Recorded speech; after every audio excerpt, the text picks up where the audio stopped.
Да бидат спокојни и граѓаните и родителите дека државата и министерството нема да дозволат ниеден од нашите пациенти со ретки болести да чекаат ниеден ден за тие лекарства. Еден месец по изјавата на министерот за здравство во која уверува дека терапија ќе има, пациентите со ретки болести алармираат за недостиг на дел од терапиите. Од пациентските здруженија велат дека тројца пациенти со ретка дијагноза биле вратени за терапија, а стравот е дека поради тендерските процедури ќе се јави недостиг и од други. Во 7 сат од Сабајле ми се јави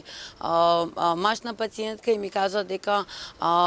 пред 2 недели кога примале терапија им била дадена помала доза затоа што снемало терапија и дека оваа недела нема да примаат терапија, им рекле да не доаѓаат затоа што нема терапија за нив, не е стигната. Знаеме дека анексите се направени, но и кога ќе се потпишат анекси на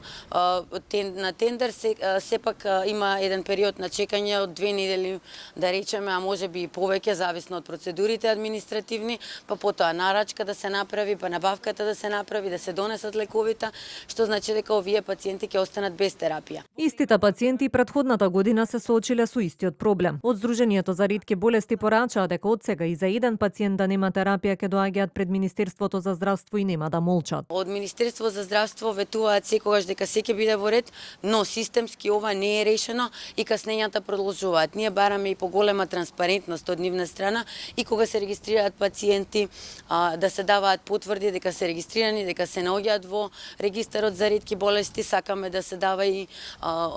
писмено известување до докторите што ги водат, затоа што не сите доктори што водат пациенти со ретки болести се дел од комисијата за ретки болести и мислиме дека со таа транспарентност малку повеќе ќе се знае што точно се случува и каде заглавуваат административните процедури. Од Министерството за здравство пак денеска негираат дека има недостиг од терапии, тврдат дека непречено и во континуитет пациентите ја примаат потребната терапија. Истовремено велат дека со 3-годишниот модел на набавка, но и со новиот закон за лекови ќе се забрзаат процедурите за регистрација на лекови, а ќе се зголеми бројката на лекови за пациенти со ретки дијагнози.